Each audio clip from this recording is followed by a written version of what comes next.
Donc c'est parti pour le grand 3 sur le chapitre exponentiel. Donc on va faire l'étude à proprement parler de la fonction. Alors est-ce qu'elle est positive, est-ce qu'elle est croissante, etc. Donc vous savez à peu près la représentation graphique, hein. Si je la regarde, ça fait donc de toute façon on l'avait un peu intuité avec l'activité d'introduction, avec toutes les intros. Donc la fonction exponentielle, c'est celle-ci. D'accord? Donc maintenant on va donc elle a l'air croissante, hein. Le signe ici, elle est clairement, elle est positive. Il y avait une propriété que j'ai mentionnée qu'on va voir qui dit qu'elle ne s'annule jamais. Et donc, c'est parti pour l'étude. Donc, première propriété, pour tout x, la fonction exponentielle de x, elle est strictement positive. Et la démonstration qui n'est pas exigible, donc il faut voir la démonstration de l'unicité dans le cours avec démonstration. Ensuite, propriété. Donc en propriété, vous avez que la fonction exponentielle est strictement croissante sur R, et du coup on obtient le tableau de variation suivant. Donc c'est ce tableau-ci. Vous avez vu ici, en moins l'infini, elle est croissante sur R, donc de moins l'infini à plus l'infini. Et au passage, en x égale 0, la fonction elle vaut 1. D'accord, c'est la fonction qui vérifie f' égale f et f de 0 égale 1. Donc heureusement qu'il y a cette égalité dans le tableau. Donc maintenant, la démonstration, alors toujours elle est non exigible, sauf que celle-ci elle est quand même assez intéressante. Pour étudier les variations d'une fonction, il faut regarder le signe de la dérivée. Bon c'est quoi le signe de la dérivée? F' est de quel signe? Il va falloir jouer en fait avec la définition. Vous avez f' égale f. Donc du coup, la dérivée c'est la fonction elle-même, mais la fonction, vous savez qu'elle est positive, donc strictement, donc ça veut dire que la dérivée est strictement positive. Et comme la dérivée est strictement positive, règle le lien entre dérivée et fonction, c'est-à-dire que la fonction est strictement croissante. D'accord? C'est le résumé que j'ai mis ici. Et donc c'est comme ça qu'on en déduit que la fonction exponentielle est strictement croissante sur R. Et la courbe représentative, elle est notée ici. Donc vous avez, c'est la même qu'ici, en 0 elle vaut 1, et en 1 elle vaut le fameux nombre E qui vaut à peu près 2,718. Et donc ici, un approfondissement que je vous propose maintenant, c'est de tracer la fonction exponentielle à l'aide de la méthode d'Euler. Donc je vous présente rapidement le TP pour vous donner une idée. Alors, où est-ce que je vais retrouver ça? Ça va être ici. Et donc, on est sur la méthode d'Euler. Alors ça, c'est le GeoGebra, c'est aussi intéressant. Je vais vous présenter comme ça très vite. Mais surtout, la méthode d'Euler. Donc le but, ça va être de tracer donc, la fonction exponentielle en partant... il est où? Il est là. Donc on part. L'idée, ça va être de dire, je pars de f de 0 égale 1, parce que je sais que ma fonction exponentielle, elle vérifie ça, et je sais en plus que la fonction est égale à sa dérivée. Donc ça veut dire qu'ici, en 1, le coefficient directeur vaut 1. Donc je vais tracer un morceau de segment qui correspond avec un coefficient directeur de 1, d'accord, en x égale 1. Donc là, je suis en train de tracer la tangente de la fonction exponentielle au point d'abscisse 1. Et donc une fois que je la trace, je vais avancer une certaine longueur qu'on va appeler le pas, et je m'arrête, et je dis c'est mon nouveau point de ma fonction exponentielle. Donc là, si je fais un pas, alors 2 ça fait quand même beaucoup, si je fais un pas de 0,5, là on va mieux voir, si je fais un pas de 0,5, donc c'est-à-dire une fois que je suis en 0,5, je m'arrête ici, j'ai un nouveau point, et à partir de là, à nouveau j'ai f' égale f, ce qui veut dire que la dérivée, là je suis en 1,5 pour l'image, mais ma dérivée vaut également 1,5, ce qui veut dire que je dois tracer une nouvelle tangente ici, mes coefficients directeurs 1,5. Donc ça va être ce morceau-là. Et une fois que j'avance une certaine longueur, qui est encore le pas de 0,5, là pour passer de 0,5 à 1 au niveau des abscisses, je m'arrête, nouveau point. Et avec ce nouveau point, je pourrais vous les mettre, les points, on verra mieux. Voilà. Nouveau point. Et une fois que je suis là, je regarde la hauteur, je trace une nouvelle tangente qui correspond, le coefficient directeur, c'est la valeur, etc., etc. Et en fait, plus on réduit le pas, plus on se rapproche, comme ça, on se rapproche de la vraie fonction exponentielle. D'accord? En fait, vous voyez, au début, j'en suis très loin. Et plus je réduis le pas, et plus, en fait, ma méthode, dite méthode d'Euler, converge, en fait, vers la fonction exponentielle. Donc ça, c'est le principe du TP, c'est de se convaincre du coup que cette fonction-là, elle existe, parce que c'était pas gagné au départ. Et enfin, que ça permet aussi, comme on le disait, alors j'ai oublié ce que je voulais dire d'ailleurs, voilà, ça permet d'avoir une approximation ici de la valeur de petit e. Et donc ça, c'est encore un approfondissement dans le TP que je vous mets ici. Si vous voulez, donc il faudra tracer ensuite ce que vous venez de voir sous GeoGebra, il faudrait le tracer. Et pour aller plus loin, c'est approximer la valeur de E qui vaut f de 1. Donc voilà, si vous voulez vraiment en faire plus, les approfondissements, c'est des choses qui sont au programme.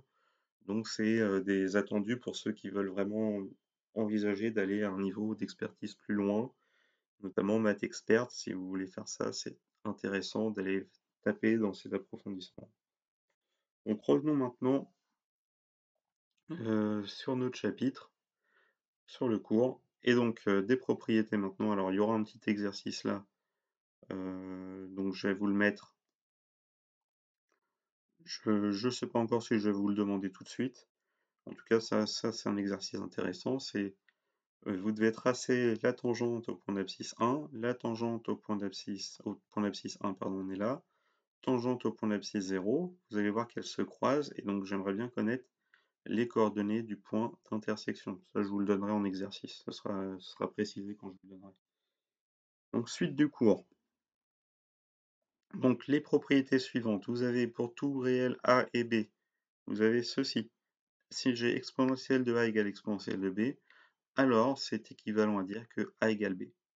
Et de la même façon, exponentielle de A, si exponentielle de A est plus petit ou égal à exponentielle de B, ça veut dire que A est plus petit ou égal à B. Et donc ces propriétés servent à résoudre des équations, et donc on fera des résolutions d'équations ici. D'accord? C'est le genre d'exercice qu'on va pouvoir faire ici. Sachant aussi que les exercices qu'on pourrait faire une fois qu'on a vu ces propriétés sur la fonction exponentielle, bah, c'est étudier des fonctions un petit peu plus difficiles, mais pas trop, hein. Par exemple celle-ci. Si je prends f de x égale 3x fois exponentielle x. Donc comment j'étudie une telle fonction? Et on va voir en fait que là, bah, ça va être toujours étude de la dérivée, sauf que là, la dérivée, ben, c'est un produit. Et la fonction exponentielle x, c'est la fonction 3x. Donc je dérive pas en disant bah, la dérivée, la dérivée de x c'est 1, donc ça me fait 3 fois la dérivée d'exponentielle x et elle-même, donc la dérivée c'est exponentielle 3 exponentielle x. Ça va pas être ça, hein. Faut vraiment faire attention aux règles de dérivée sur les produits de fonctions. C'est u'v plus uv', hein. C'est la dérivée de 3x fois exponentielle x plus 3x fois la dérivée d'exponentielle x. Donc il faudra bien faire attention à ça. On fera beaucoup d'exercices d'études de fonctions. D'accord? Ça va quand même prendre un certain temps dans ce chapitre, c'est étudier des fonctions où on fait appel du coup aux opérations sur les dérivées qu'on avait vues dans le chapitre dérivation, et on mêle avec ça la fonction exponentielle, et on peut même aller un petit peu plus loin en faisant un petit problème lié à certaines notions. On va faire avec des notions, avec un contexte du coup. Bon, je saute les démonstrations ici, vous pouvez les regarder, elles sont détaillées ici. Et maintenant, on attaque le dernier point du chapitre. Et donc ce sont, pourquoi j'ai mis petit 1, c'est petit 2. Donc petit 2, c'est les fonctions définies sous la forme f de t égale exponentielle de k fois t, g de t égale exponentielle de moins k fois t, avec, alors ici, dans la définition, c'est bien de dire que c'est un réel positif, comme ça là on a k fois t, k positif, et moins kt, donc là c'est un nombre négatif fois t. Là, ici, la fonction, elle dépend de t. Alors là, c'est plus usuel de mettre t parce que vous allez voir que ces fonctions-là, elles sont vraiment très utiles aussi pour revenir à des choses concrètes et notamment aux traits concrets qu'on avait vus en début de chapitre. On avait fait la décroissance radioactive ici. La fonction que vous aviez tracée est quelque chose comme ça. Et bien ça, c'est une fonction exponentielle moins kt. De la même façon ici, c'est une fonction, alors c'était exponentielle moins kt, moins un certain nombre ici parce on allait en moins 5 pour la limite. Donc ici, voilà, on est dans les fonctions de ce qu'on étudie ici dans notre grand 2. Et donc c'est voilà, c'est ce qui permet d'écrire les phénomènes physiques lors de l'introduction du chapitre. Alors ces fonctions-là, même si je vous ai dit la fonction exponentielle, c'est la fonction qu'on a étudiée ici, hein, c'est celle-ci, exponentielle de x, et bien malgré tout, ces fonctions, on dit souvent que ce sont des fonctions exponentielles. Donc même si c'est pas à proprement parler votre fonction depuis le début du chapitre. Alors maintenant, des propriétés sur ces fonctions, c'est sur les dérivées. Comment on dérive une telle fonction? Parce que si je veux étudier la fonction, on dérive, on étudie le signe, etc. Et donc comment on fait? Bon bah je regarde la dérivée, ça va être la propriété, c'est que c'est la dérivée de exponentielle de kt, c'est k fois exponentielle de k fois t. Donc c'est en fait k fois la fonction. Et de la même façon, la dérivée de g', alors ici j'ai pas k, j'ai moins k, ça va faire moins k fois exponentielle de moins kt. Donc c'est moins k fois g de t. Alors, comment on fait ces démonstrations? Donc elles ne sont pas exigibles, cela dit, je pourrais vous les donner en exercice, hein. Tout simplement parce qu'elles font appel à la notion de dérivée d'une composition affine. Dernier cas qu'on avait vu, dernière règle de calcul sur les dérivées dans le chapitre dérivées, c'est les fonctions sous la forme, en fait, regardez f, on peut l'avoir sous la forme h de at plus b, où là la variable c'était a fois t plus b. Alors je vous rappelle, c'est le g de ax plus b. D'accord? Ça rappelle cette formule-là, hein. Dans le cours qu'on avait vu sur les fonctions, sur les dérivées de fonctions, c'était le g de x plus b. Là, je le renomme h de a fois t plus petit b. Alors, qui c'est h du coup ici? Alors, le at plus b, en fait, ça va être le kt qui est là. Et le h, c'est l'exponentielle. Alors, si on veut le voir un peu plus simplement, peut-être que c'est bien de revenir à l'ancienne notation qu'on utilisait. Si je fais exp, c'est exponentielle de k fois t. D'accord? Et là, vous voyez en fait que on voit un peu mieux qu'on est sous cette forme-là, où du coup, qui joue le rôle de g, de h du coup ici, pardon, eh bien ça va être l'exponentielle, et le kt, bah, c'est at plus b, donc ici, bah, a il va valoir k, et le b il vaut 0. D'accord? Et donc si je veux dériver, vous vous souvenez, la dérivée de ça, c'était g' de ax plus b, fois, pardon, j'ai oublié, c'est a fois g' de ax plus b. C'était ça la formule. D'accord, je vais serrer pour, voilà. La formule, c'était celle-ci, hein. A fois g' de x plus b. Bah, du coup, si je l'applique, A, ça va être k, du coup, fois la dérivée de l'exponentielle, exponentielle prime de kt. Alors maintenant, la fonction exponentielle, sa dérivée étant elle-même, bah, ça me donne k fois exponentielle de kt, donc k exponentielle, écrit comme ça.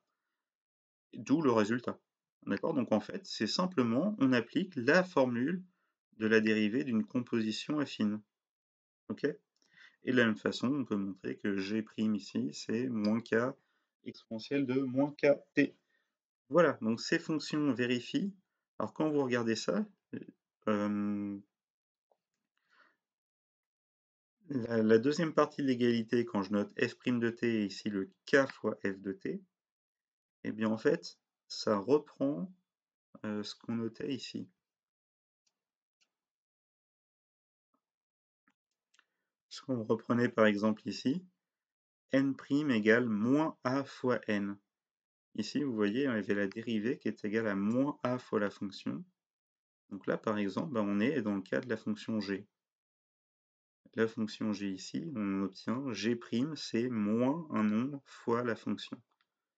Et donc, en fait, ces fonctions g de t égale exponentielle moins kt, mais on a de bonnes raisons de penser que du coup, ce seront les fonctions qui décrivent les phénomènes physiques qu'on a observés, donc la décroissance radioactive par exemple, le refroidissement de la maison, ça va marcher.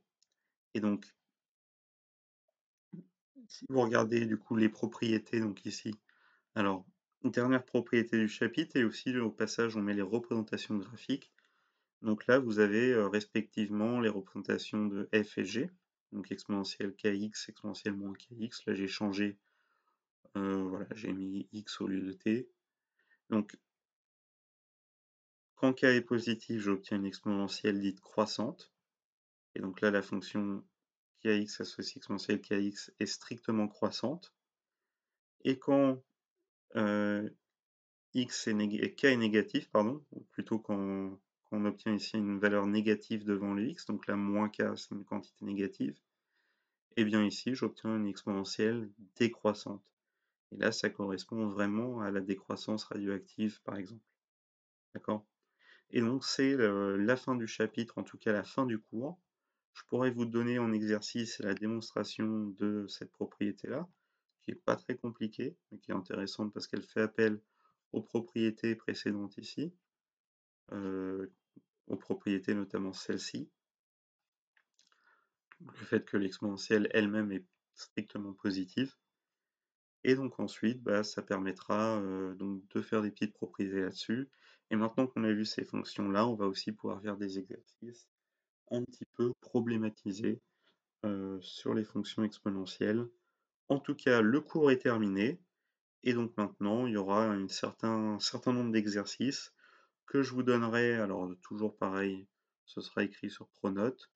Les corrections, je vais essayer le maximum possible d'en faire en vidéo. Même si faut d'abord les travailler par vous-même. Voilà, fin du chapitre. Et donc le prochain chapitre qu'on verra, ce sera le produit scalaire. Et donc ça nous prendra un petit peu de temps quand même de finir le chapitre exponentiel. Et ensuite, le chapitre suivant sera le chapitre produit scalaire. Allez, bonne journée à tous.